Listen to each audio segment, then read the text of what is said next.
Fracture d'un autoportrait d'Ombrage Lafanel. Je l'avais fait. Personne ne devait le savoir. Je ne l'avais pas tué. Il était déjà mort. Ça comptait, non? Je veux dire, on ne pourrait pas me le reprocher. Il n'y avait même pas de sang. Une chose était sûre, je ne l'aurais jamais fait si cet imbécile de Guillaume ne me l'avait pas fourré dans les bras. « Ça te fera du bien, a-t-il dit. » Ça m'a fait du bien. Trop de bien même. Un monstre se logeait en moi, sanguinaire, assoiffé de sang, affamé. J'avais ouvert une porte interdite, et plus on me demandait de m'en éloigner, plus je m'en approchais. La journée avait pourtant démarré de façon ordinaire. On ne fait pas plus banal que moi. Je suis d'une lassitude exemplaire. Tout est réglé chez moi, même l'heure de mes selles. Je bois un verre, puis deux. Il faut se rincer la bouche. Oubliez. J'entends la porte claquer. Des pas dans l'escalier.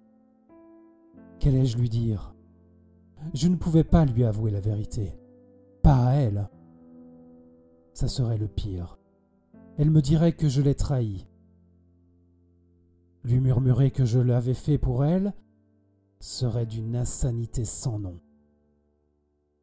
C'était la pire excuse du monde. Faire une action pour un autre, je n'y croyais guère. Nous sommes des êtres égoïstes et imparfaits. Égoïstes surtout. « Chérie, je suis rentrée !» La porte du placard grince quand elle l'ouvre pour ranger ses escarpins. Je l'entends soupirer. Elle fait glisser une fermeture éclair. Le porte-manteau oscille quand elle suspend sa veste dessus. Elle va sentir l'odeur, c'est sûr. J'ouvre les fenêtres en grand, me précipite pour faire chauffer de l'eau. Elle monte l'escalier. Je fais demi-tour vers la cuisine pour préparer le thé. Il reste une marche. J'avance vers elle, la tasse à la main, prête à lui mettre les effluves sous le nez pour qu'elle ne devine pas ce que j'ai fait. Elle me regarde. Elle sourit. Je respire à nouveau. Je dois faire comme d'habitude. Respire, Pierre, respire. Tu as caché toutes les preuves. Elle n'en saura jamais rien.